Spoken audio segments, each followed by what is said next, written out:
Hello, everyone, and welcome back to episode 2 of Greetings from Cybertron. I am Phil, and I am Matt. We're on the same side. We're not Autobots and Decepticons. Yes.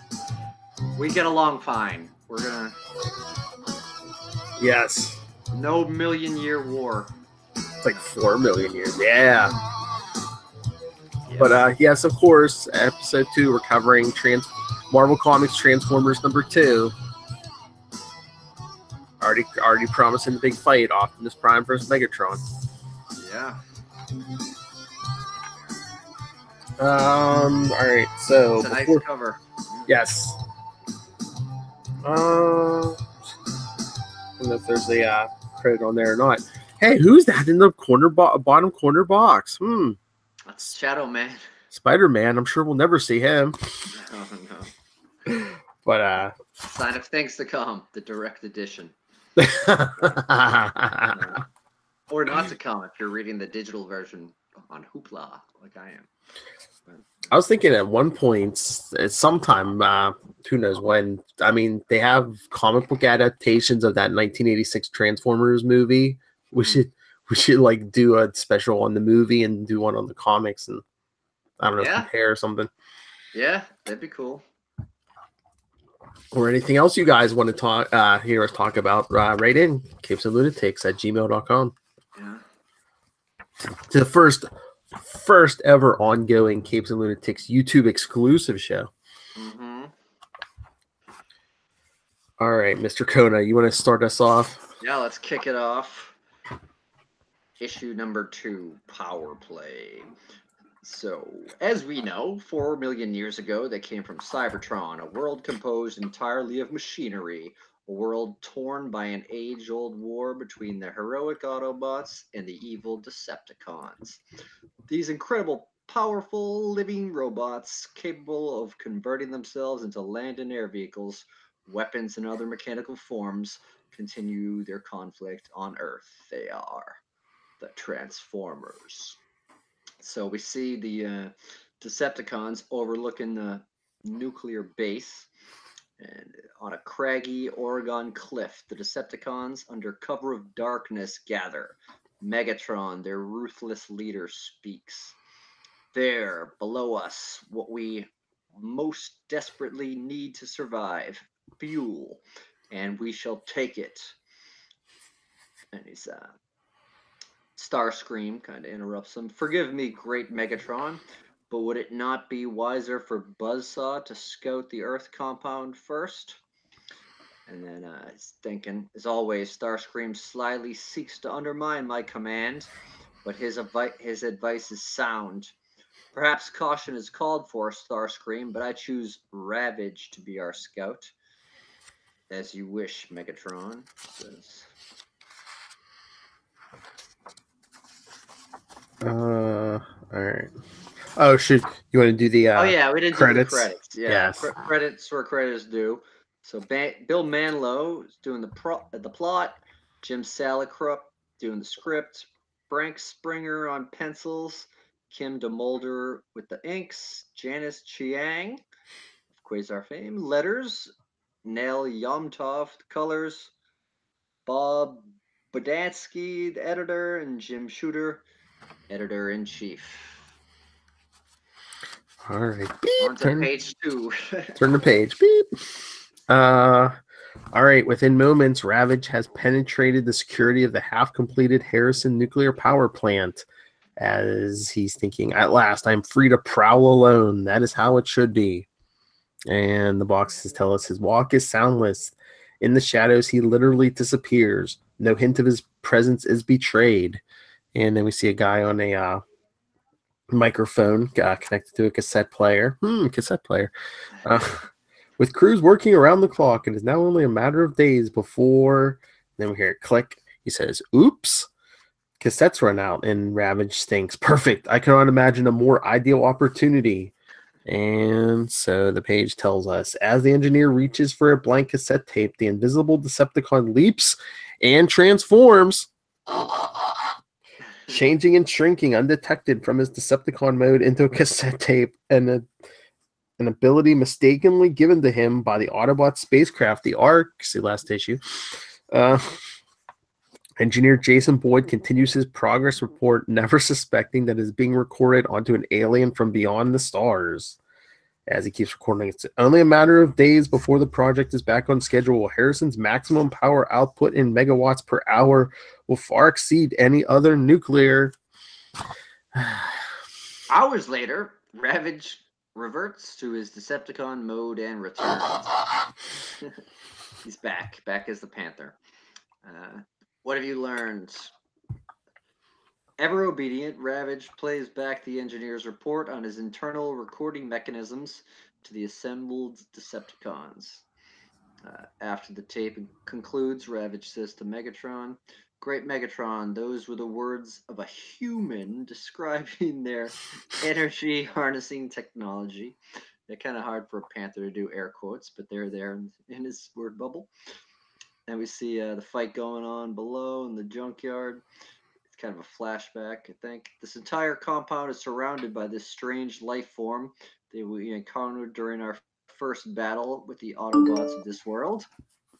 Last issue. That's from Bob, the editor. Megatron continues, "Once again, you have served me well, Ravage. It appears that we are marooned in a world where, strange as it seems, humans have created the machines from which the Ark designed our combat modes. Unlike ourselves, these machines have no will of their own.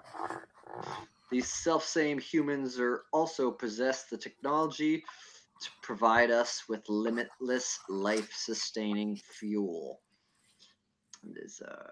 I don't know who this one is. I'm still learning all the names from all the 300 characters we met the last issue. It looks like a sphinx.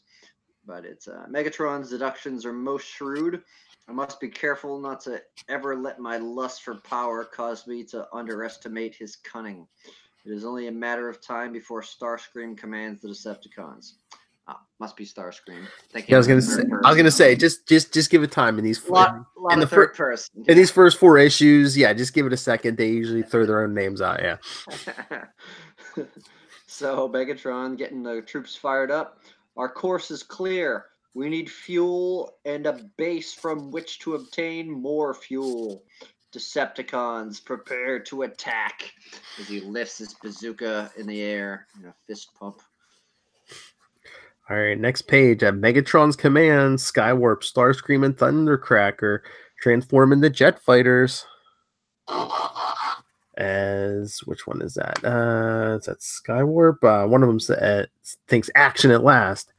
As Soundwave, the Decepticons' communications relay station, amazingly transforms into a cassette player and leaps aboard Thundercracker. Still in their Decepticon modes, Laserbeak and Buzzsaw take off. As Megatron says, "Decepticons away, prepare to strike in Megatron's command. Thundercracker, let the helpless humans hear your battle cry." We see a giant boom. Takes up the whole screen. Pretty cool drawing. You see the soldiers and the boom is just behind the base, takes up the whole background. Thundercracker's deafening sonic boom is heard over 100 miles away. The onslaught has begun. So are half these Decepticons I don't know, there's no. When's the last time you saw a cassette player? Are they obsolete now? They, you could probably find one in the back room of a Best Buy or maybe a Radio Shack that's still in business, but I don't know. They are a rare commodity. It's too bad. I used to love making mixtapes. Oh yeah, I may have recorded them onto Aliens unknowingly too. But. So we see all these bombs getting dropped. The attack is swift and deadly. Starscream takes the lead, shooting the cluster bombs to scatter the workers. Thundercracker continues his ear-splitting assault. Another boom. They fall so easily before our might, he thinks. The workers, must be the Russians. It's relevant again. So there is no let up. Skywarp showers the building with machine gun fire. The humans employ far better design standards on their machines than on themselves. What a backward world. As he's swooping down lower, the second wave of Decepticons attacks. With uncanny precision, laser beaks, laser cannons take out their target. You see Ravage jumping in on the much smaller looking guards and workers. Well, from out of the shadows leaps Ravage. Rawr. What in the world? Through the reinforced concrete walls, slashes the diamond hard micro serrated edged beak of the Decepticon, fittingly known as Buzzsaw. Another masterpiece. It's his specialty. While on the ground, you see workers radioing for help. Mayday, mayday. This is the Harrison nuclear power plant. We're under attack. We need help fast. My walkie-talkie, it's gone dead. As you see the panel fill up with sound waves. Unbeknownst to the startled worker, the malfunction is no accident. It's due to the ultra-high radio frequencies emanating from the form of frenzy. As a walkie-talkie buzzes uselessly. But meanwhile, communicating via soundwave, Megatron commands, "Ceasefire! We need their technology. Begin the dismantling procedure." To loosen vital equipment, the drum-like constructions in Rumble's body begin to roll, transmitting through his feet immense low-frequency ground waves. The result is not unlike a small earthquake. Rumble. Fitting. I was going to say, I love how the sound effect is his name, Rumble. And finally, Starscream and Thundercracker transform back to their Decepticon modes. Along with their comrades, they strip the power plant of all its technology and begin to carry it off. The sight is as awesome as the panicked workers could ever imagine, until finally their mission accomplished, the Decepticons disappear into the night. One of the guys says, "No one will ever swallow this." And one of the other guys says, "Hey, I don't believe it." Yeah, they are not only now out of jobs, but out of a place to work. So it's got to be pretty harrowing. And then we cut to the suburbs next to the old Witwicky garage. Meanwhile, in Sparkplug Wiki's garage, elsewhere in Oregon. And then you see Bumblebee up on the jack, and Dad and good old Buster, right? Where, Dad's in his bathrobe, but he put his mechanic hat on. I was gonna say, he still got the hat on. Yeah, and then you hear Bumblebee, help me please, I'm dying. Dad, Buster, this isn't like you playing a dumb joke on your old man in the middle of the night. Buster's like, this is no joke, Dad. Believe me, I'm as surprised as you are. I know it sounds crazy, but I'm sure this car is alive. And unless you do whatever it takes to repair it, it will die. And you see the blood oil on the ground underneath. And so Sparkplug starts looking at Bumblebee and says, "All right, son, I can take a joke, but that's enough. Is your friend O hiding up there?" And Buster says, "Dad, listen, please. I've never been more serious in my life. This little yellow VW bug isn't like other cars. It needs your help desperately. Please, Dad, at least look at it." And Sparkplug, "Sure, why not? I spend all day sweating over broken down heaps. Why shouldn't I do the same at night, too? While I'm at it, suppose you tell me where you found this car and what happened to the car I loaned you." And Buster, "Well, it gets even weirder. I was at the drive-in movie with Jesse and O when all of a sudden we were rear-ended by the Beetle." Sparkplug's, "I got out of our car to talk to the Beetle's driver, only there wasn't anyone inside the car." "Jesse and O got out to check on what was happening. Good thing they did, because that's when our car was blown to pieces by 3 fighter jets. I swear I heard the VW cry out in pain." And Sparkplug's thinking, here's the problem. Buster keeps going on. 4 other cars then turned into giant robots and started blasting the jet fighters. O and Jesse must have split in all the confusion. I hopped into this car and steered it home. I mean, it doesn't have an ignition or gas pedal or...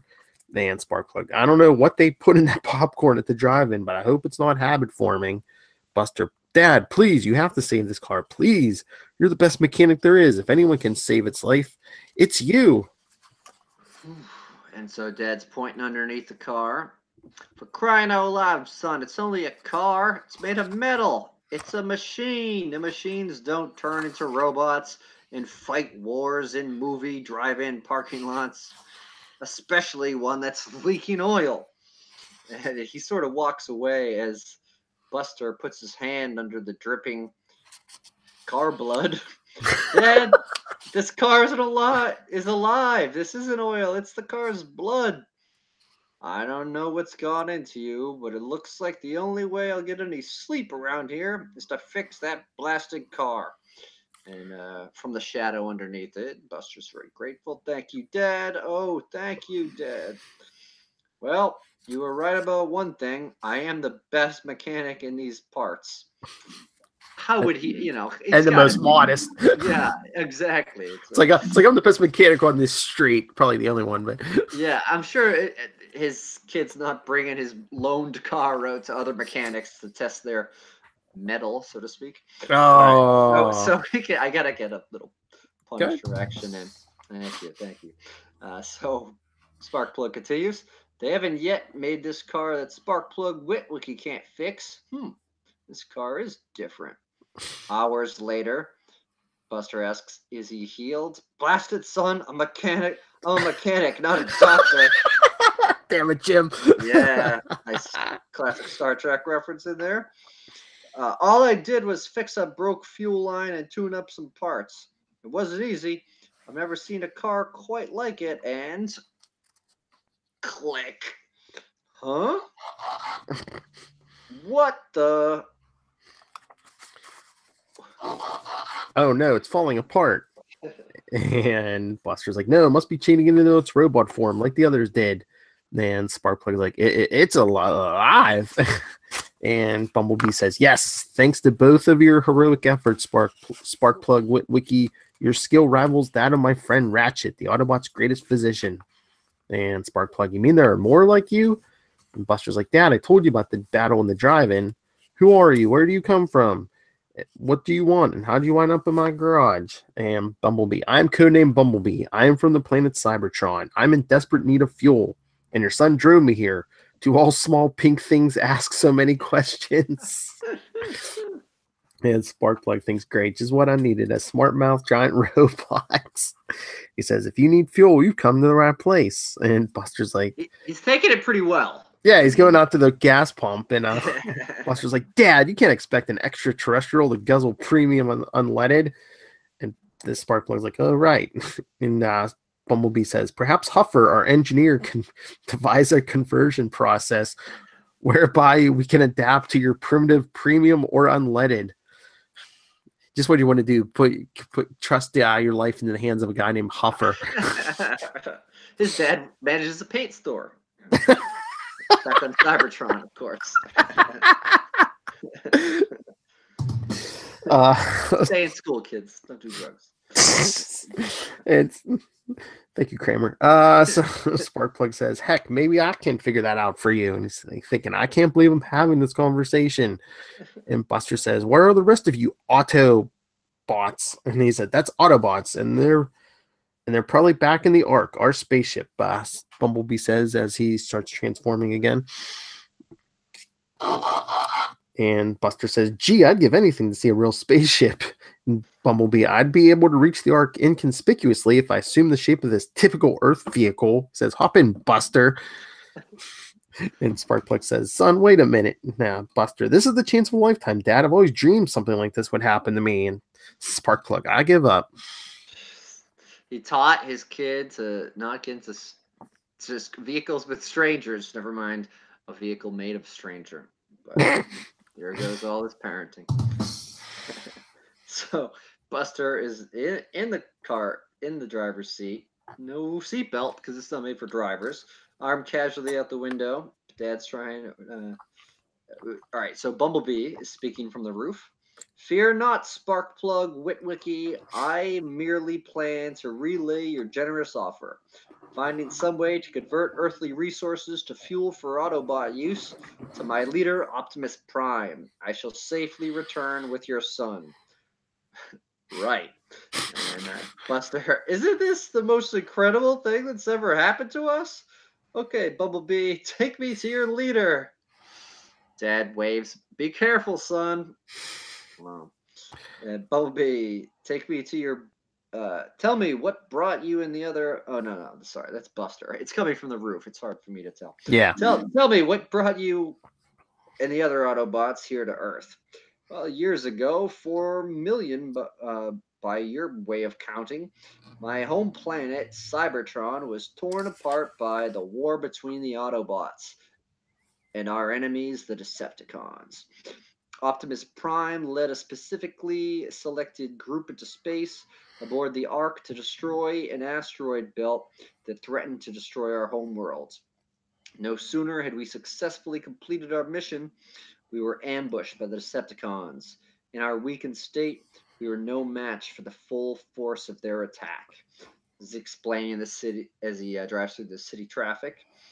Sensing defeat, Optimus Prime set the Ark on a suicide course to your planet, where we crashed into a volcano.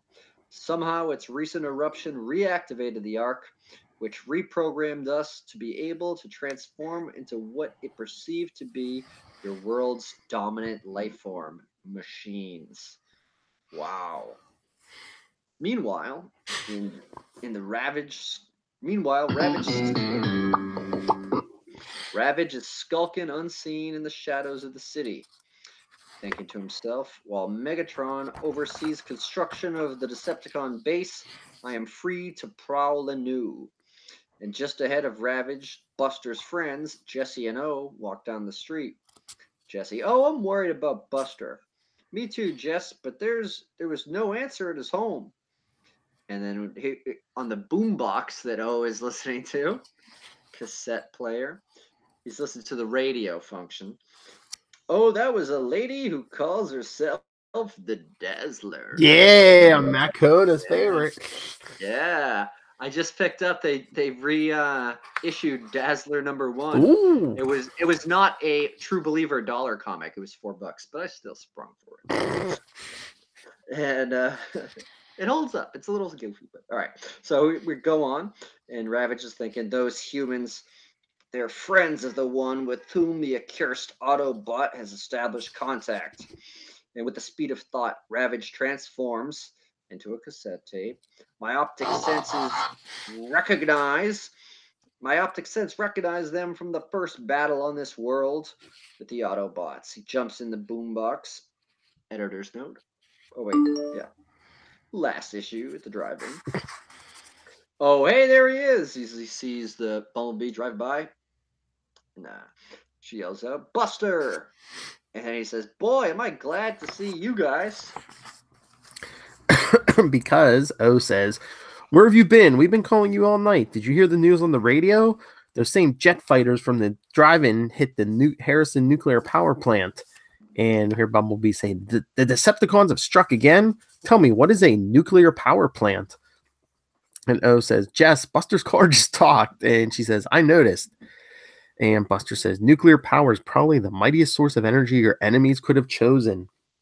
And Bumblebee said, there's no time to lose. The Decepticons must be stopped before harnessing such an awesome power. Sparkplug Witwicky must find a conversion formula immediately. And O's like, there's a CB hooked up in there, right? And Buster, oh, Jesse, you'll never believe this, but this card's from another planet. He's an Autobot called Bumblebee, and he was wounded at the drive-in. Dad repaired him, but now he has to come up with a way to turn our fuel into Autobot fuel. And it was like, Buster, we must return to your... Oh, no, Bumblebee. Buster, we must return to your father's garage. It seems I lost more fuel than my sensors indicated. And O said, it's too late to get on. That's incredible. It's canceled. And Buster, it's no joke. I'll explain later. And the complete conversation is recorded by Ravage, who just jumps out of the tape deck without anyone noticing.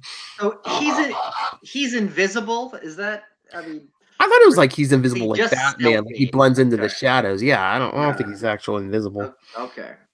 It doesn't look like he's Sue Richards or something. No. Yeah. But O said, it's been a weird night, and Jess said, and it's not over yet, as Ravage thinks Megatron must be informed at once. And meanwhile, lying deep within Mount St. Hilary, we see the Ark, and we see someone say, Optimus, the Ark's computer has completed the reserve fuel analysis as you requested. And he says, computer, report. The computer says, fuel reserves are very low, and efforts to repair me have further reduced them to a dangerous level. Unless minimum fuel requirements are swiftly met, not only will this vessel remain immobile, but Autobot resistance to a Decepticon attack will be insufficient. So Optimus Prime is addressing the crew. I doubt it, Ark, but still we need fuel. I wonder if we can utilize Earth fuel, and how would we obtain it? Your solution, Mirage. Wait, okay, no. Without fuel, we are helpless, Optimus. What do we do? The answer is obvious. Wind Charger. We simply take it. Now Ratchet wants to debate. You're all just leaking lubricants while we waste what's left of our fuel. There's time for talk is over. Ironhide demands action. Your solution, Mirage, is both simple and simple-minded. You fail to address this planet's life forms your planet's life forms right to their resources. Life forms prowl, they are not like us. Fear not, fellow Autobots, I have reached a decision. We must contact the humans, forge an alliance with them, and barter for the fuel we so urgently need. Cybertron's advanced technology can be offered in exchange, but there's an Autobot among us that finds fault with this plan? Oh, be there an Autobot among us that finds fault with this plan? And then thinking to himself, bah, the Decepticons will not pander to the world's populace. They'll simply seize what they need. Perhaps Mirage is on the wrong side. Optimus continues, I hear no dissents. The plan is accepted by one and all. But suddenly, Helm gets a call.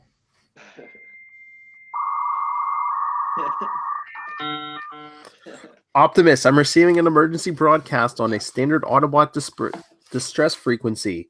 And Prime says, that hound must be a signal from our missing friend Bumblebee. And with some spare parts and Sparkplug's help, Bumblebee has constructed a communicator, as he calls. Optimus, the Decepticons have acquired an awesome power source. We must find a fuel source of our own, fast. And Sparkplug, don't forget to tell him that I'll help you find a way to convert our fuel for your use.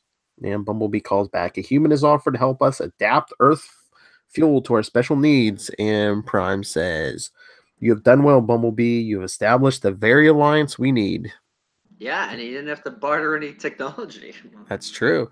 Just the kindness of strangers. It's the 80s. The best mechanic, yeah. And Bumblebee says, thank you, Optimus Prime.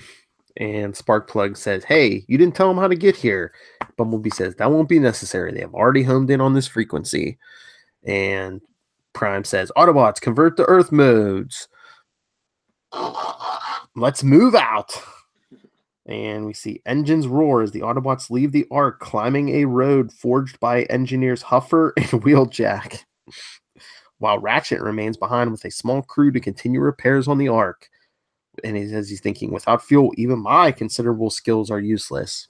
Spoiler alert, that Ark isn't going to get off the ground until like somewhere in the 30s, I believe. Yeah. Jeez. So, meanwhile, in the half-completed Decepticon base, constructed from various parts of the erstwhile Harrison nuclear plant, and then you got Megatron Ravage reports that a human has agreed to aid the Autobots. And sorry, oops. I got a text from my wife that blurted out the word bubble. So anyway, yeah. So the next. And my wife says, "I'll be home from work in an hour." I was gonna say that the page doesn't say "I love you, honey." Megatron says, "We must have that human. We must have that human. Either he converts fuel for the Decepticon cause, or he dies." And outside the fortress, you see all the Decepticons clicking and clanking into destroyer airplane mode. Decepticons away. Once again, Skywarp, Starscream, Thundercracker, Laser Beacon, Buzzsaw scream away into the dark Oregon skies. While across the street from Sparkplug's Witwicky's garage, the Rolands are rudely awakened. Now, they're his neighbors. They're an older couple, and they're awakens, but the husband is already smoking a pipe and reading the newspaper, and the wife woke up, put on her bathrobe and jewelry. The wife says, "Excuse me, Mrs. Roland says those cars don't have any drivers in them, Mitchell." Sparky probably developed some kind of remote control device, Doris. Still, I've never seen his yard quite so busy before.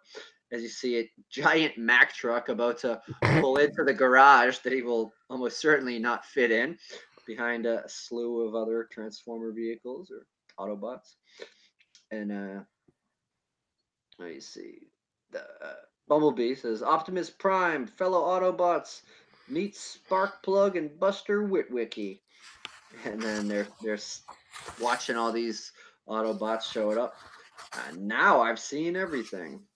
So if it's the middle of the night, how could the neighbors see that there was no drivers in those cars? Yeah, that's a good question. I don't think they had their dome lights on, but yeah. All right, so, and as not only the Witwickies, but the Rolands as well, watch Optimus Prime transforms. As Prime's standing there towering over Sparkplug and Buster, he says, I bring you greetings from Cybertron. And Sparkplug says, this one's even bigger than Bumblebee. And Buster says, hi. And Prime, I believe Bumblebee has already informed you of our vital fuel needs. And Sparkplug, I'd be honored to help beings like you. And Prime says, the Autobots are grateful, human. But then suddenly, the deafening sound of a sonic boom fills the air. Where have we seen that this issue? Baroom! Followed by the streaking sight of 3 F-15 jet fighters swooping down. Prime says, Decepticon attack. Autobots, prepare to defend this position. And is that Buster saying, oh, no, not again. Buster is just a magnet for war, it seems. Not even old enough to fight. All right. So then we got Optimus Prime commanding the troops. Bumblebee, shield the humans. We must not allow any harm to come to them. As you command, Optimus. And they got Sparkplug. Run, son. This is turning ugly. Take cover. That old car body. And then you see it explode in a boom, bam, clang. They're turning the scrap in my yard into, well, scrap. Buster, somehow it all didn't seem this real back in the drive-in. As you see another cluster bomb being dropped by a Decepticon. A once quiet junkyard rapidly turns into a blazing battleground. Somehow sideswiped, the Decepticons knew we were going to be here. If it's a fight they want, Sunstreaker, we can give it to them. As they transform from cars into Autobots. My electron pulse guns shouldn't disappoint them. Well, you get them well in your sights. I'll go meet them up close and personal as they blast off into the sky. Ever eager for battle, my brother has rashly employed his energy-draining rocket backpack. Boy, who would think someone named Sideswipe wasn't a deep thinker, you know? Yeah. Because Sideswipe goes in again, rockets in the air with his jetpack. Take a look at this, these Scrapticons, as he shoots Thundercracker as one of the other planes. Because right here, they're all colored pretty much the same. One of the other ones. That'll change later, right? Because I mean, Megatron is also like the same color scheme as Optimus Prime. Yeah, like I said, once we get past like this first 4 issues, like the art gets a lot better, and like the stories get a little easier to follow. Black and white or red and purple, whatever. But one of the other planes says that Autobot's flare gun is blinded Thundercracker. While below, Sparkplug and Buster are hiding in one of the car body. Sparkplug says, what have we gotten ourselves into? And Buster, I don't know. And once again, for probably like the third time this issue, we see Skywarp and Starscream transform. Follow me, Skywarp. No matter what the cost, we must capture the human called Sparkplug. And we see neighbors running, run for your lives. And again, what was that? Yeah, sideswipe. Sorry to jump in front, Hound, but you know there's nothing I enjoy more than destroying Decepticons as they all start shooting at Decepticons. And Hound, I appreciate the sentiment, sideswipe. As Sunstreaker says, just don't get in my way, brother. I like my opponent to see me before I slay him. Ooh. And then as Optimus is shooting laser beak right in the beak, he says, the human shall not be taken, so swears Optimus. Like I said, he shoots Optimus Prime's rifle easily repels Laserbeak's attack. Boom. Yeah, pretty close range too. Mm-hmm. And we see the assault continue. And you got a thought bubble. My logic center predicted the Decepticons' trajectory perfectly. Direct hit. The katang. Boom. Optimus with the big gun as shrapnel rains down on the neighborhood. We have them on the run. Fight on. Mirage, cover my flank. Certainly, Commander. Although I prefer to leave, as he thinks to himself, although I prefer to leave this mess entirely and go retro wing gliding back on Cybertron. And then I'm sure my insurance doesn't cover this. Thinking Sparkplug from his hiding spot. And then you got a neighbor holding a little girl. That's right, officer. It's as if the Martians just landed, but worse. Meanwhile, minutes later, Dacoom, woo, as the police show up. I don't think we've got a cell big enough to hold these boys. You want me to read them their rights, or do you want to do it? Let's face it, men, this is definitely out of our league. Let the army handle this. Mm-hmm. As Optimus Prime looms over them with a giant crater in the ground, smoking. Mm-hmm. And then you see as Owen Jess hiding behind the house.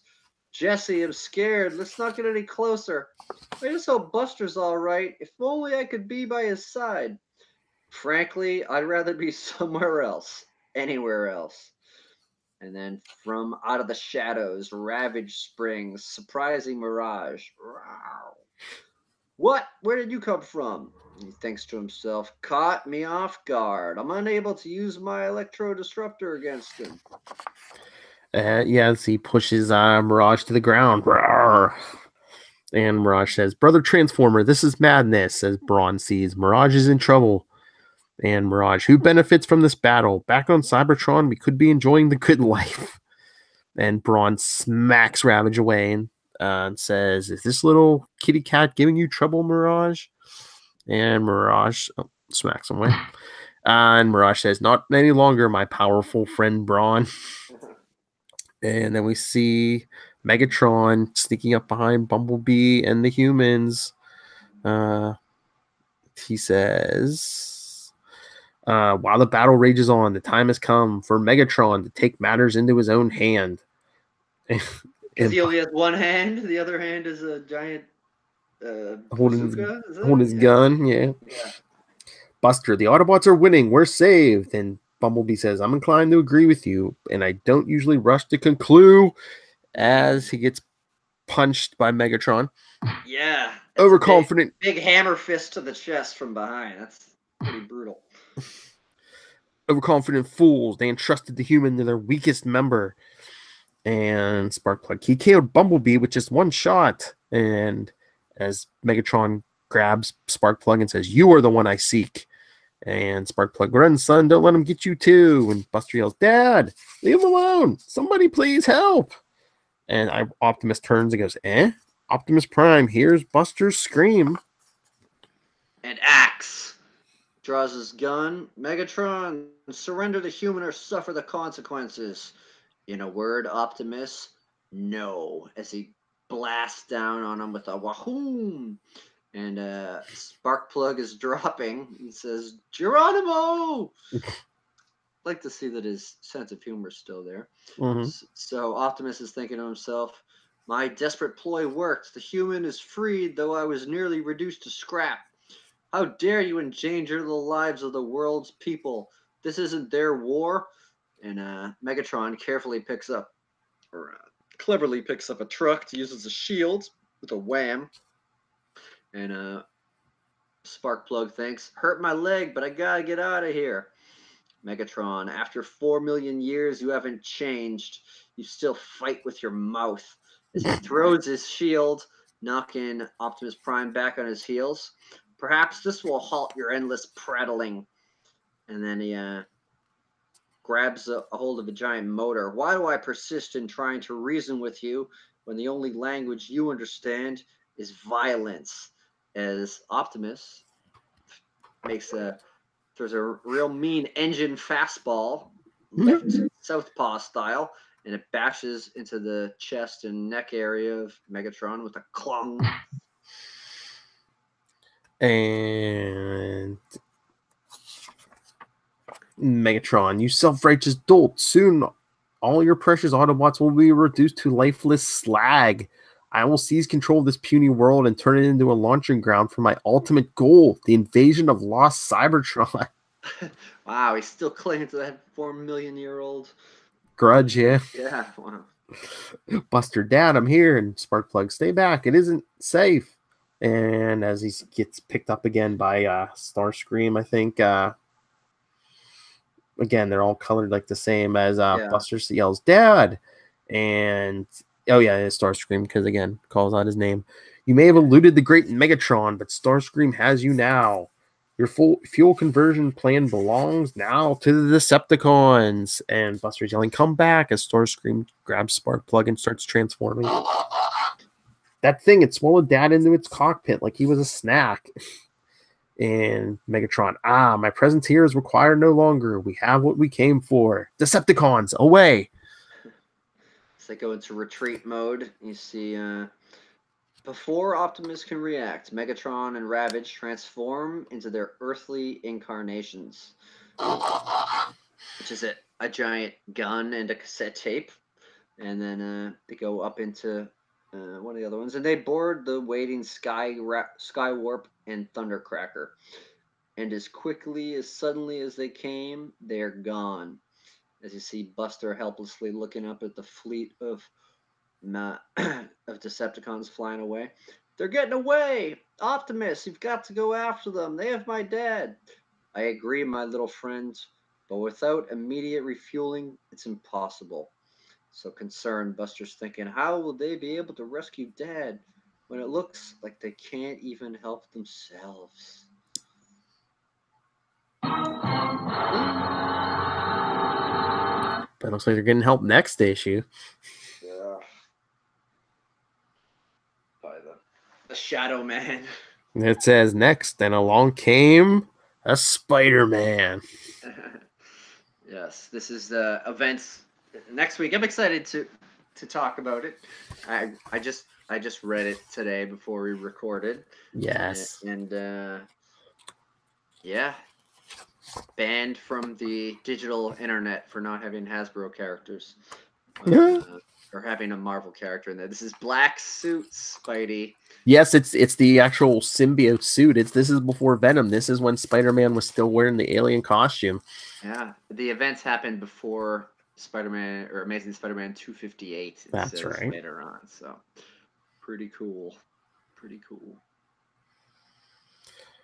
All right. So I don't know if you saw, I guess, well, IDW does the Transformers comics now, and I guess they went through a big reboot because I think, was it this week? Or it's either this week or next week. They're coming out with a new Transformers #1, I guess.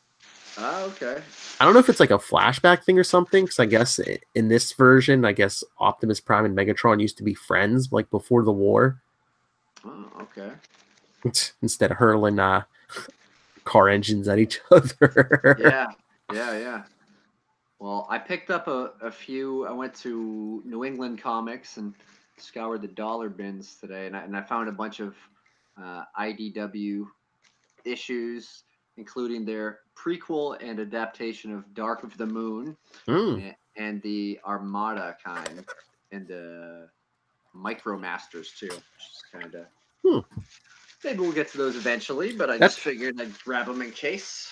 And maybe we should do like a watch one day of like all those live action movies and what kind of Mystery Science 3000. Yeah, that'd be fun. Some alternate audio commentary to it. Yeah. Shia LaBeouf. Yeah. I'd be down. I have some interesting stories about a friend of mine's neighbor who used to do meth and watch the first Transformer movie over and over again at high volume. So Oh Lord. from the kitchen, we're like, whoa, okay, we're not complaining to those guys. I've seen Breaking Bad. I don't want to know what happens. So yeah. Good Lord. Yeah. Again, don't hang out with people named Huffer and don't do drugs, kids. All right. Anything else? No, but I wanna hear from people. Send us your thoughts. And, Yes.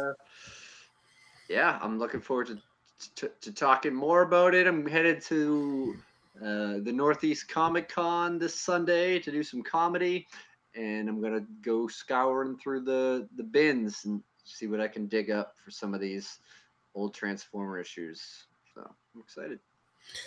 Yeah, and like Matt said, send us your thoughts. Email capesandlunatics@gmail.com. You can find Greetings from Cybertron on Facebook, on Twitter. Find us at Greet Cybertron. It's right there on the bar there.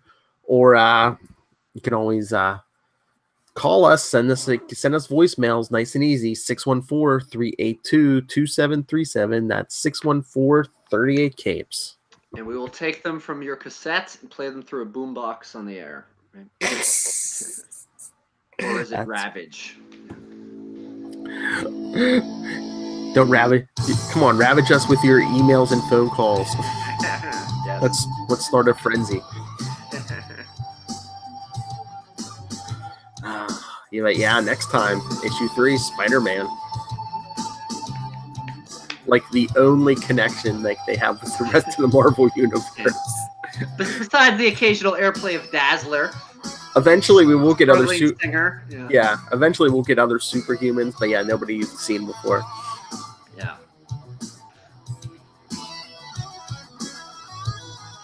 I know. Yeah, it really kicks into high gear. We'll get some good stories after issue 4, like some weird one-offs too, but for the most part, pretty good. Looking forward to the journey. And remember last issue, Megatron said one of our most powerful members is missing.